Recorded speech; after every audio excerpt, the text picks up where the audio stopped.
नमस्कार दोस्तों, आज हम पढ़ेंगे ज्योग्राफी का एक बहुत ही अच्छा topic landforms and their evolution.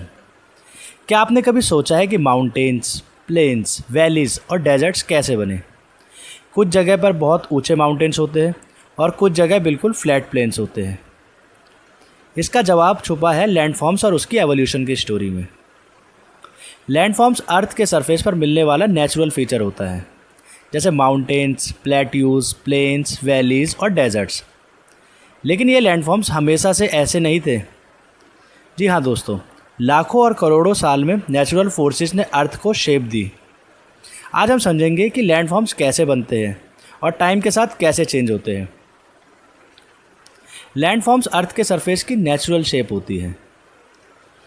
कुछ लैंडफॉर्म्स हैं mountains, plateaus, plains, valleys and hills. Mountains बहुत ऊंचे और स्टेप होते हैं।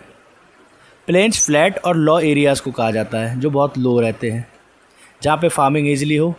प्लेट्यूज हाई फ्लैट एरियाज़ होते हैं। हर लैंडफॉर्म का फॉर्मेशन प्रोसेसिंग अलग अलग है। लैंडफॉर्म्स को शेप देने के लिए दो मेन फोर्सेस काम करती है, internal force and external force. Internal force earth के अंदर से आती है। अर्थ के अंदर बहुत एनर्जी होती है जो सरफेस को चेंज करती रहती है। अर्थ का आउटर लेयर अलग अलग पीसेस में डिवाइड होता है, जिसे टेक्टोनिक प्लेट्स कहते हैं। यह प्लेट्स स्लोली मूव करती रहती है, कभी कभी कोलाइड करती है, कभी कभी दूर चली जाती है और कभी कभी एक दूसरे के ऊपर यानी उसके ऊपर से निकल जाती है स्लाइड करते हुए। जब प्लेट्स कोलाइड करती है तो लैंड ऊपर पुश होता है और माउंटेन्स बन जाते हैं। एग्जाम्पल के लिए हिमालयंस। जी हाँ, हिमालयंस तब बने जब इंडियन प्लेट्स और यूरेशियन प्लेट्स टकराए। वॉल्केनोज भी इंटरनल फोर्सेस की वजह से बनते हैं। यह प्रोसेस एंडोजेनिक प्रोसेस कहलाते हैं। External forces. Internal forces landforms बनाती है, लेकिन एक्सटर्नल फोर्स उन्हें धीरे धीरे तोड़ती है और रीशेप करती है। एक्सटर्नल फोर्सेस अर्थ के सरफेस पर काम करती है, जैसे water, wind, ice, temperature changes. इन फोर्सेस से तीन इंपॉर्टेंट प्रोसेस होते हैं, weathering, erosion and deposition. Weathering rocks को तोड़ती है, इरोजन रॉक्स की पीसेस को एक जगह से दूसरी जगह लेकर जाती है। डिपोजिशन तब होता है जब ये मटेरियल्स कहीं और सेटल हो जाते हैं। रिवर्स का इन सब में रोल क्या है? रिवर्स अर्थ को शेप देने में बहुत पावरफुल होती है। जब रिवर्स माउंटेन से प्लेन की तरफ फ्लो करती है तो वो रॉक्स को कट करके वैलीज़ बनाती है। टाइम के साथ रिवर्स कोई लैंडफॉर्म्स क्रिएट करती है, जैसे V shaped valleys, waterfalls, flood plains and deltas. Example के लिए गंगा रिवर ने नॉर्दर्न प्लेन इंडिया में ह्यूज फर्टाइल प्लेन के लिए बनाया जाता है। रिवर एक एंड पर सेडिमेंट्स डिपॉजिट होते हैं और डेल्टा बन जाते हैं। इन सब में विंड का रोल क्या रहता है? विंड डेजर्ट्स में लैंडफॉर्म्स को शेप देती है। ड्राई एरियाज़ में विंड सैंड और डस्ट को ईजिली उठा लेती है। विंड सैंड को एक जगह से दूसरी जगह लेकर जाती है। इससे कुछ यूनिक लैंडफॉर्म्स बनते हैं, जैसे sand dunes, mushroom rocks, Leos deposits.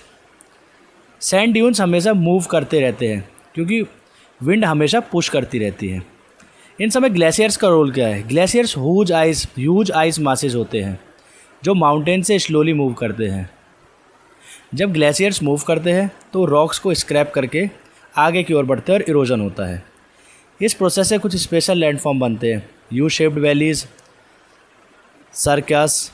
जी हाँ, आइस एज के टाइम से ग्लेशियर ने बहुत सारे लैंडस्केप्स को शेप दिया है। Landform evolution. लैंडफॉर्म्स परमानेंट नहीं होते, ये मिलियन ऑफ ईयर्स में चेंज होते रहते हैं। माउंटेन्स जो इंटरनल फोर्सेस से बनते हैं वो टाइम के साथ साथ इरोजन से धीरे धीरे घिस जाते हैं। रिवर सेडिमेंट्स को प्लेन में डिपॉजिट करती है। टाइम के साथ साथ माउंटेन्स हिल्स बन सकते हैं और हिल प्लेन्स बन सकते हैं। इस कॉन्टीन्यूस चेंज को ही लैंड एवोल्यूशन कहते हैं। जी हाँ, इन सब के इम्पोर्टेंस क्या है? लैंडफॉर्म्स हमें लाइफ के लिए बहुत इंपॉर्टेंट है। माउंटेन्स क्लाइमेट और रेनफॉल को इफेक्ट करते हैं। प्लेन्स फार्मिंग के लिए बेस्ट होते हैं। रिवर्स वाटर सप्लाई और ट्रांसपोर्ट प्रोवाइड करती है। बहुत सारे लैंडफॉर्म्स टूरिज़्म के लिए भी फेमस होते हैं।